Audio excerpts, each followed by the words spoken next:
राधे राधे दोस्तों, स्वागत है आपका हमारे YouTube चैनल में। दोस्तों, कुछ लोग छोटी छोटी बातों पर गुस्सा कर देते हैं, अपना आपा खो देते हैं। उनके इस गुस्से के कारण उनके घर में, परिवार में, यार दोस्त में और रिश्तेदारों में उनके रिश्ते खराब हो जाते हैं। ऐसे लोगों के लिए मैं छोटी सी कहानी के माध्यम से कुछ सीख लेकर आया हूँ। दोस्तों, एक राजा राजा होता, राजा के दरबार में हीरो का एक बहुत बड़ा व्यापारी अपने साथ दो हीरे लेकर आता है। उन दो हीरो में एक हीरा नकली होता है, एक हीरा असली होता है, लेकिन दोनों हीरो की बनावट, कटिंग, रंग, रूप, उनका वजन बिल्कुल एक जैसा होता है।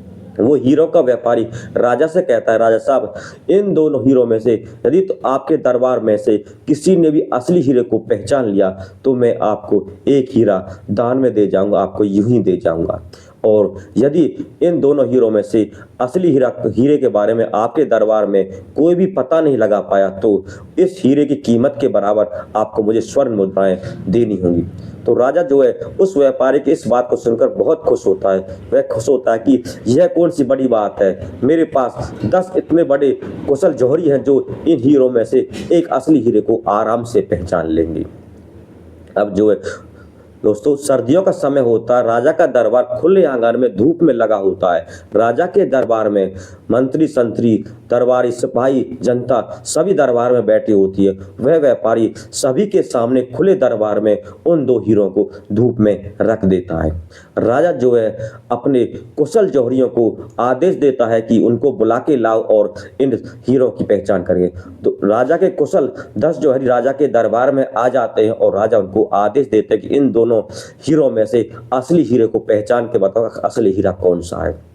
तो राजा के 10 जौहरी होते हैं, वो दोनों हीरो का निरीक्षण करते हैं, अच्छे से देखते हैं, हाथ में लेके देखते हैं, पकड़ते हैं और उनको 10 जौहरी होते हैं, वह उन दोनों हीरो में से असली हीरा का पता नहीं लगा पाते हैं। और वह कहते हैं, राजा साहब, हमें पता नहीं लग रहा कि मैं असली हीरा कौन सा। दोनों बिल्कुल एक जैसे हैं, एक जैसी इनकी बनावट है, एक जैसा इनका रंग रूप है, एक जैसा इनकी चमक है और एक जैसा इनमें वजन है। इनमें असली हीरा का पता लगाना बहुत ही मुश्किल है। अब तो वह व्यापारी होता है, वह कहता है, साहब, तो आपके सारे जौहरी जो है आपको असली हीरे के बारे में पता नहीं कर पाए हैं, तो आप मुझे मेरे हीरे की कीमत के बारे में मुझे धन दीजिए और मैं यहाँ से चलूँ।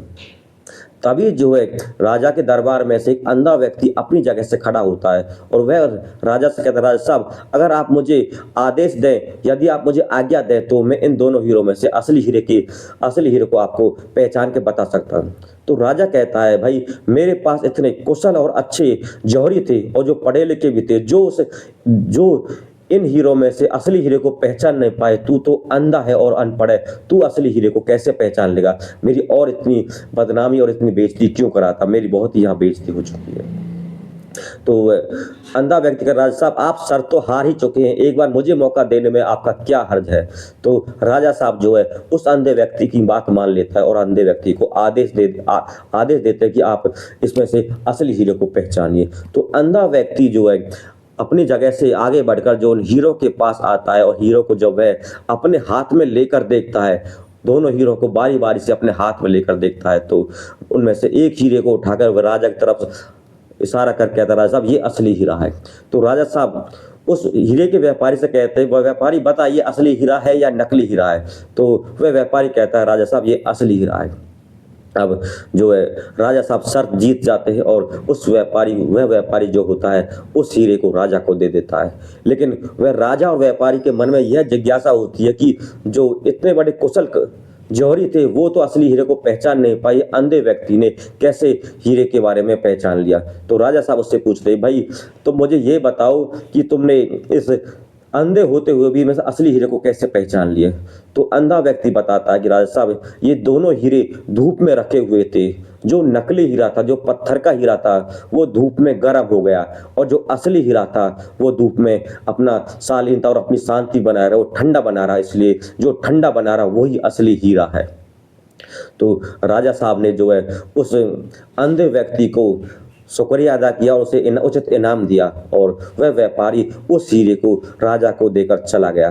तो इस कहानी के माध्यम से जो हीरे की हमें उस हीरे की तरह ही रहना चाहिए जो लोग नकली ही होते हैं, जो लोग छोटे लोग होते हैं, जो बात बात में गुस्सा कर जाते हैं और वो नकली हीरे के समान होते हैं। और जो अच्छे लोग होते हैं, जो विषम परिस्थिति में अपनी शांति बनाए रखते हैं, अपने गुस्से पर काबू पाते हैं, वो असली हीरे की तरह होते हैं। वो अपने जीवन को सुखमय बना देते हैं। और जो जो पत्थर के हीरे की तरह, नकली हीरे की तरह जो बात बात में गुस्सा करते हैं, वो अपने जीवन को कठिनाई और मुश्किल में डाल देते हैं। इसलिए हमें हमें हमेशा सच्चे हीरे की तरह शांति से और अपने गुस्से पर काबू रखकर काम करना चाहिए।